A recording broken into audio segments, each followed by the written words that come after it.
안녕하세요. 책 읽는 시간의 책소리입니다. 오늘 읽을 책은 또 제 탓인가요? 로베르트 베츠 지음, 서유리 옮김, 출판사 동양북스, 낭독 책칼입니다. 들키고 싶지 않은 상처가 화를 만든다.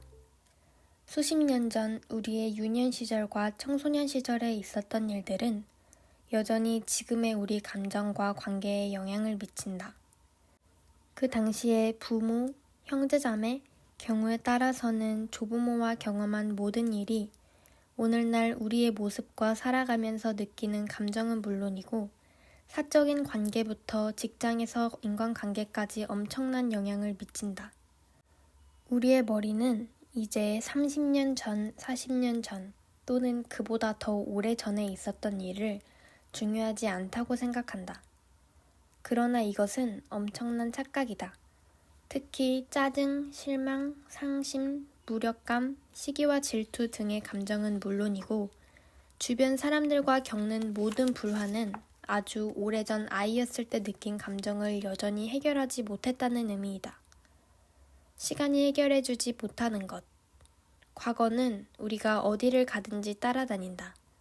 지구 반대편으로 이민을 가도 독립하여 부모와 떨어져 살거나 부모 형제와 관계를 끊고 모든 관계가 끝난 것으로 여긴다 할지라도 항상 따라다닌다.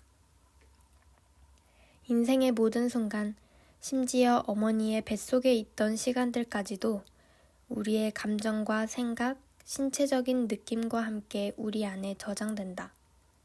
과거의 다른 사람 또는 나 자신과 해결하지 못한 부분들은 우리의 에너지를 차단하여 짜증, 불만, 갈등 등 여러 가지 질병을 유발한다. 모든 에너지는 자유롭고 가볍게 흘러가야 하는데 이 부분에서 에너지가 원활하게 흘러가지 못하기 때문이다. 이 때문에 삶의 기쁨과 사랑 그리고 숨과 피마저 제대로 흘러가지 못한다. 우리는 과거로부터 결코 도망칠 수가 없다. 도망치려고 할수록 과거는 더욱 끈질기고 고통스럽게 따라잡는다. 자기 자신과 과거로부터 도망치는 것은 이제 불가능하다. 과거를 찬찬히 뒤돌아보기 꺼리는 마음을 나는 충분히 이해한다. 하지만 운전할 때 가끔 백미러를 쳐다봐야 하는 것처럼 이 일은 아주 중요하다. 대부분의 갈등과 오늘날 우리가 느끼는 불만, 짜증, 불화의 많은 원인은 부모에게 의존해서 살아가야만 했던 어린 시절까지 거슬러 올라가야 하기 때문이다. 그 시기에 우리는 삶을 결정할 권한도 힘도 없이 다른 사람에게 의존하면서 불안한 시간을 보내야 한다. 그리고 충분한 관심과 인정, 사랑을 받지 못할 수도 있다는 불안감에 예민해진다. 그 당시에 느낀 무기력과 불안, 짜증, 분노, 그 외의 다른 감정들은 성인이 된 뒤 다른 사람들과 사건을 겪으면서 다시 올라온다. 상사, 친구 또는 시어머니 아니면 오빠나 남동생을 통해서 말이다. 진짜 상처는 과거에 있다. 이런 질문을 던져보고 싶다. 현재 당신을 짜증나게 하고 화나게 하며 상처 주는 사람은 어떤 사람인가? 어떤 사람들 앞에서 무력감을 느끼거나 할 말을 잃는가? 심지어 마비된 것 같은 느낌이 드는가? 직장 동료나 이웃 사람 중에서 어떤 사람과 가급적 마주치지 않으려고 피해 다니는가? 또 어떤 사람들을 특히 싫어하고 심지어 역겹다고 느끼는가? 자기 자신은 물론 주변 사람들과 평화롭게 지내고 행복한 삶을 살고 싶은가? 그렇다면 앞에서 언급했듯이 내가 어떤 사람을 대할 때 특히 예민하고 불쾌한지를 알아야 한다. 이 사람들은 당신에게 아주 소중하고 중요한 사람들이다. 이들 모두는 당신이 어린 시절이나 청소년 시절에 만났던 어떤 사람의 모습을 보여주는 대리인이거나 당신의 또 다른 모습을 세상 밖으로 끄집어내는 사람들이다. 당신을 짜증나게 하고 화나게 하며 때로는 뚜껑이 열리게 만들고 실망시키며 업신여기는 사람들. 그들이 당신의 인생에 등장한 이유를 자세히 알아볼 마음의 준비가 돼 있는가? 이런 사실을 알아차리는 것은 결코 유쾌한 일은 아니다. 하지만 이를 통해서 스스로에게 줄 수 있는 선물이 있다. 바로 기쁨과 만족, 즉 간단히 말해서 행복한 삶을 자기 자신에게 선물해 줄 수 있다. 나도 모르게 화냈지만 사실 사랑받고 싶었어. 우리는 아주 어렸을 때부터 정도의 차이는 있지만 어떻게 행동해야 하는지 교육을 받으며 자랐다.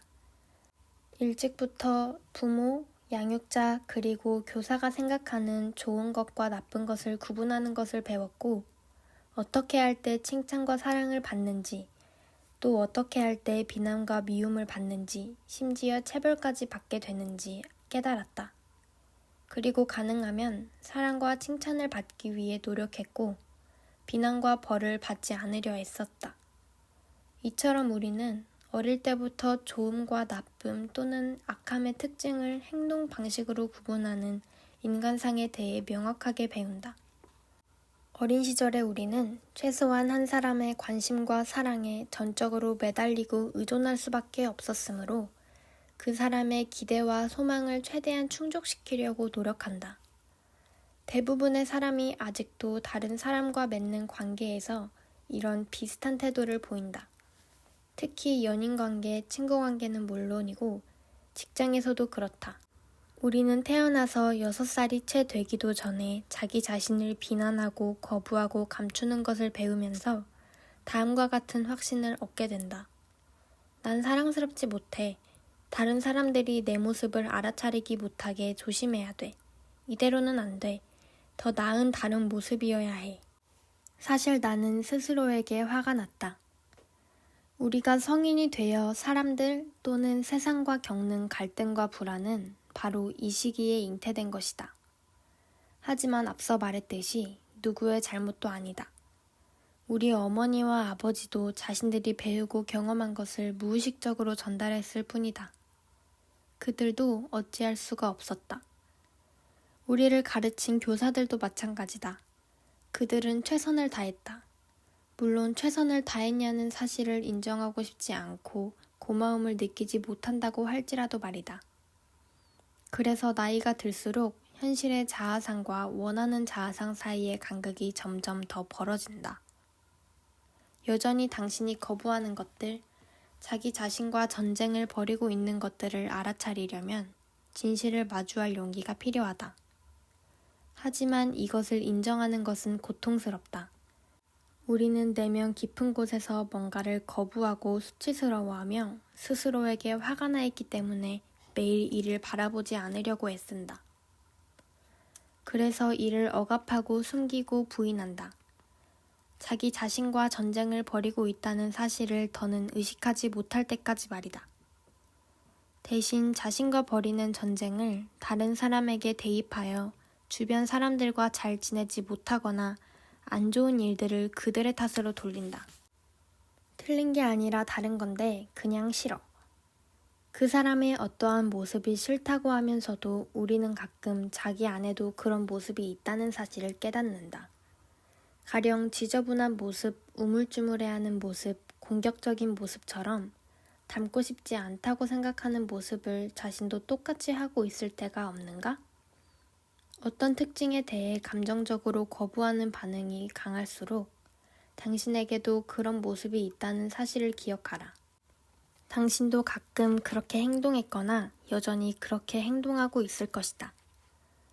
유독 나를 예민하게 만드는 사람들. 우리는 어떤 감정 상태 혹은 특성을 거부하고 억압하도록 배웠다. 그리고 그 감정의 반대 감정들은 옳은 것으로 생각하고 더 강조하면서 이렇게 마음속으로 되뇌인다. 나는 이러이러해. 그 반대는 절대 아니야. 예를 들어 당신은 정리정돈을 특히 중요하게 생각하는데 당신의 배우자나 딸, 아들이 함부로 집안을 어지르는가? 그래서 자주 화가 나는가? 이때의 분노는 당신 내면에 정돈되지 않은 뭔가가 있고 그것을 살펴보라는 요구이다. 가령 당신의 생각이나 자기 자신 또는 다른 사람과 맺은 관계 등이 어지러운 것이다. 마찬가지로 자기 자신이나 다른 사람과 겪는 불화는 내면의 무질서를 보여준다. 우리가 하나의 측면만 일방적이고 완고하게 주장할수록 우리 삶에는 그와 반대되는 사람이 등장한다. 예를 들어 성실함과 완벽함을 추구하는 사람이라면 주변에 그와 반대인 게으른 사람들이 많이 등장한다. 만약 당신의 일상의 과제들을 가능한 한 빠르고 효율적으로 처리하는 것에 자부심을 느낀다면 당신 주변에는 너무 느리고 심지어 군뱅이라고 느껴지는 사람이 많을 것이다. 하지만 의아해할 필요는 없다. 당신 주변에 정말 행동이 느린 사람들이 있는가? 만약 있다면 그런 사람을 봤을 때 어떤 생각이 드는가? 당신이 믿든지 안 믿든지 간에 이 사람들은 그렇게밖에 할 수 없다. 그들을 전혀 의식하지 못한 채 그런 행동이나 특징을 당신을 위해 보여준다. 당신을 화나게 하기 위해서 일부러 그러는 것이 아니다. 이미 이야기했듯이 그렇게밖에 할 수 없기 때문이다. 그들은 다른 사람들도 가지고 있지만 슬쩍 감춰두고 아닌 척하는 것을 드러낸 것뿐이다. 내가 진짜 거부하는 모습은 무엇인가? 다리가 2개, 팔이 2개, 눈이 2개, 귀가 2개 등 우리 몸의 많은 부분은 2개씩이다. 우리가 숨을 들이마시거나 내뱉기만 하지 않고 두 행위 모두 반드시 필요한 것처럼 말이다. 마찬가지로 우리는 내적으로도 한 면만을 가진 존재가 아니라 2가지 면을 모두 가지고 있다. 인간인 우리는 항상 양면적이다. 시끄럽고 조용하며 공격적이고 평화로우며 부지런하고 게으르며 정직하고 부정직하며 질서정연하고 무질서하며 비판적이고 사랑스럽다. 하지만 대개 한쪽만 바라고 다른 쪽은 원하지 않는다. 우리는 우리가 가진 또 다른 면을 거부하도록 배웠다. 만약 결혼을 했거나 누군가와 사귀고 있다면 애인의 반응을 걱정해서 나의 진짜 모습을 보여주지 않을 때가 있을 것이다. 이 또한 부정직함의 한 형태이다. 어떤 부분에서는 배우자나 애인보다 친구들에게 더 솔직할 때가 있다. 그리고 만약 어린 시절에 배운 대로 항상 사랑스럽고 착하고 평화롭기만을 원하는데 실상 자신의 내면은 그렇지 못하다면 이는 또 다른 형태의 부정직함이다. 그리고 이것은 몸도 인간관계에도 좋지 않다. 따라서 공격성인 다른 쪽, 즉 분노나 사고 또는 공격적인 질병을 통해 나타난다고 해도 놀랍지 않다. 나는 참고 사는데 너는 왜 멋대로야? 어느 가정이든 들여다보면 마치 한 편의 연극을 보는 것 같다. 모두 나름의 특징을 가지고 저마다 특별한 방식으로 행동한다. 우리 모두는 자신이 무의식적으로 선택하거나 다른 사람들이 무의식적으로 지정해준 다양한 역할을 수행한다. 하지만 그 역할들이 우리의 실제 모습인 경우는 드물다. 나는 누구를 위해 가면을 쓰는 걸까? 우리는 자신의 안 좋은 점은 감추고 좋은 점만 드러내어 다른 사람들이 우리를 좋아하게 해야 한다고 배웠다. 우리는 물론이고 우리 부모님들은 유년 시절에 자신이 가진 아주 특별한 점이나 강점, 재능, 선호하는 것, 그리고 충돌들을 밖으로 드러내라는 말을 듣지 못한 채 자랐다. 진짜 자신에 대해 알아보라고 용기를 북돋아주는 사람도 없었다. 그래서 어른이 된 후에는 자신이 진짜 누구인지 아는 사람이 드물다. 다른 사람들이 수년 동안 우리에게 한 말, 우리에 대해 해준 말들을 우리 자신이라고 생각한다. 우리는 다른 사람들의 반응을 통해 자신의 가치를 매겨왔다. 하지만 그들은 우리에게 이렇게 말해주지 않았다. 넌 한없이 사랑스러운 존재야.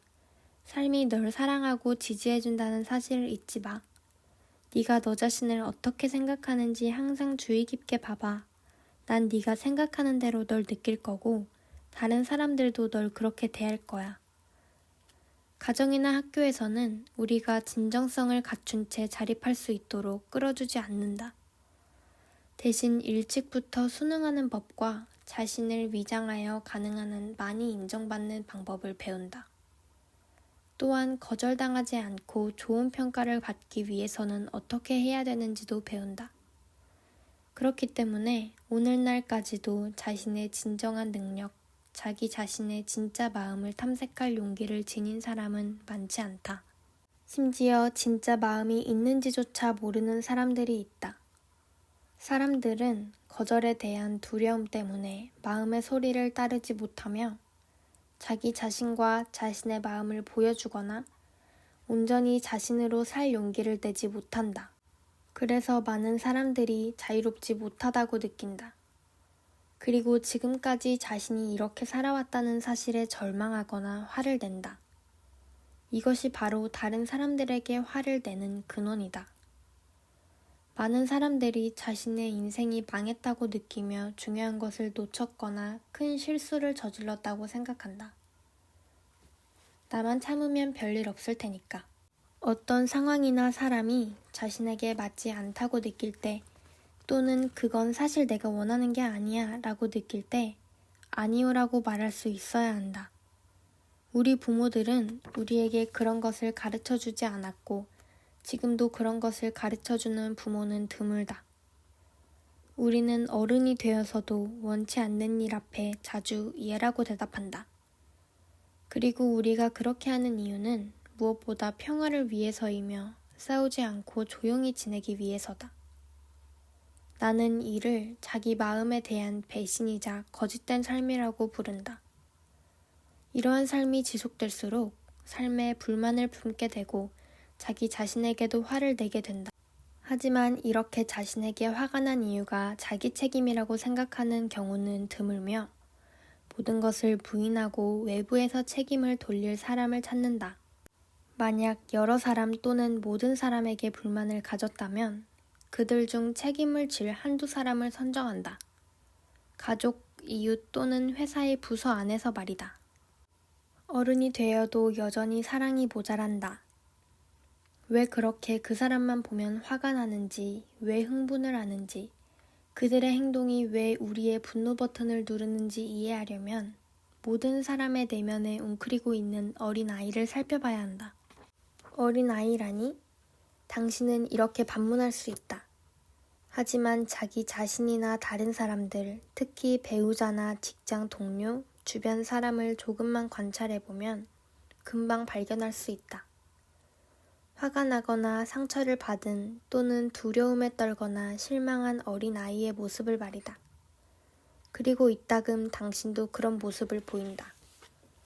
우리는 가끔 아이처럼 굴고 싶다. 지난날 애인이나 배우자와 다투었던 일이나 이들에게 실망했던 순간을 떠올려보자. 이들의 행동 때문에 상처를 받거나 실망하고 화가 났을 때 당신은 정확히 어떻게 행동했는가? 상대방을 공격하거나 비난하지도 원망하거나 책임을 전가하지도 않고 당신의 감정과 생각을 차분하게 이성적으로 표현했는가? 뭔가 불쾌하고 마음에 거슬리는 게 있거나 기대와 희망이 다른 사람 때문에 무산될 때, 사랑받지 못한다고 느낄 때 우리는 어릴 적 어린아이의 역할과 감정으로 돌아가는 경우가 많다. 그때마다 우리 안의 그 어린아이는 감정의 주체자가 되어 짜증을 내고 토라지고 고집불통이 된다. 그리고 심지어 복수심에 불타서 과하게 분노한다. 그러다 나중에 뒤돌아보면 왜 이렇게까지 화났나 싶어 스스로 놀래기도 한다. 우리는 심심치 않게 냉정을 잃고 당혹스러워한다. 그리고 이성적인 어른의 역할에서 벗어나거나 때때로 어른의 역할을 감당하지 못한다. 어른이 되어도 애정을 갈망하는 이유.